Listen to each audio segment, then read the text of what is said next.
1959, 9 hikers died with some very questionable injuries in an area of the Ural Mountains called Dyatlov Pass. Some of them were missing eyeballs, one was missing a tongue, radiation was found on their clothes, and they were all practically naked. Investigations taking 60 years to conclude have come up with explanations, but coming from a very secretive Russian government, many people don't trust them. What I think happened at Dyatlov Pass is that something went wrong involving the Russian government, radiation, and the area of the mountain that they set up camp on.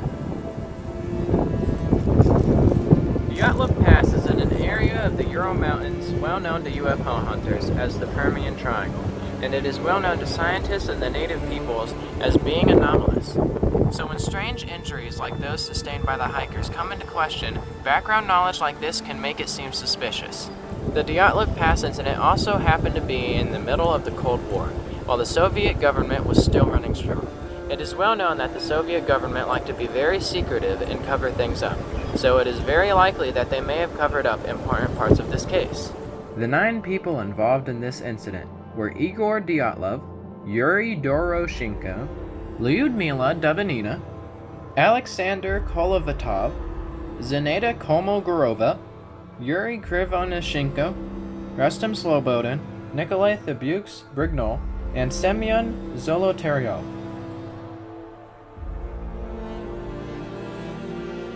The group of 7 men and 2 women started their last journey on January 23, 1959. They then set up their camp for the final time at February 1st at Kholat Syakhl. Translated into English, Kholat Syakhl means dead mountain. By the time weeks later that investigators arrived at the scene, they found their tent evidently being cut open from the inside. They found the first of the bodies under a nearby cedar tree. It took until the snow thawed out to where investigators could find the rest of the bodies, and when they did, they found that the bodies were all scattered around the mountainside. The campers were hardly clothed. Many had injuries from blunt force to their chest or skull, 2 were missing eyeballs, and 1 was missing their tongue.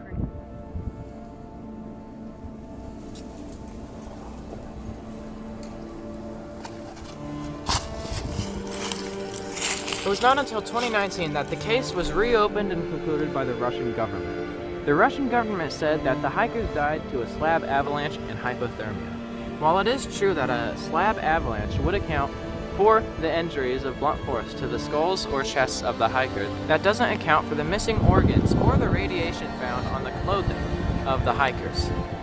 My full hypothesis of what really happened to this group starts with the avalanche. I believe that there was indeed an avalanche that accounts for the blunt force injuries to some of the hikers' chests and skulls, but I do not believe that alone accounts for everything that happened. When the avalanche happened, they had to cut open the tent from the inside, and the urgency would explain for at least some of the lack of clothing. Since after the avalanche there weren't journal entries from the hikers, we can't know exactly what happened. What most likely happened is the hikers made their way to the nearby cedar tree and set up their fire. After that, we are even less sure of what happened, as the bodies were scattered around the mountain. Throughout their time at the first encampment, I believe that Igor Dyatlov showed various symptoms of radiation poisoning. For there was traces of radiation on their clothes, and Igor Dyatlov had apparently showed signs of vomiting blood. According to Stanford.edu, radiation sickness can cause intense vomiting, among other symptoms like internal bleeding. It was also reported that there were no internal injuries to Igor Dyatlov, but there could have been internal bleeding. If Igor did indeed have radiation sickness, he could have gone insane and attacked the other hikers. Attacking the other hikers would account for strange injuries like the missing eyes, tongue, the baton-shaped bruise on one of the hikers' wrists, and how some of the campers were covered in blood from their ankles to their head. The last part of my theory is that the Russian government was involved in a fast-paced cover-up and they had to have something to do with the radiation found. The case was closed very fast and was opened after a long 60 years to once again be quickly concluded. I think the radiation found could have been directly or indirectly caused by, you guessed it, the Russian government.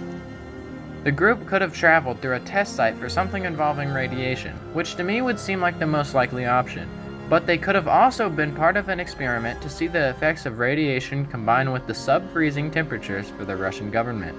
Due to the fact that the Soviet government was in power at the time of the Dyatlov Pass incident, the only impact, long-term or short-term, was that the families of the dead hikers were deeply saddened by what happened to all of them. There is also not much historical significance of this mystery. It is just one of those things that characterized the Russian government as untrustworthy and was not deemed important since the Dyatlov Pass incident happened in the middle of the Cold War.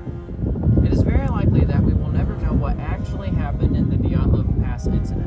We can always make speculations, but they will never be proven true or false if the case stays in the same level of mysteriousness as it is now. Maybe one day a new keystone piece of information will change the landscape of this case.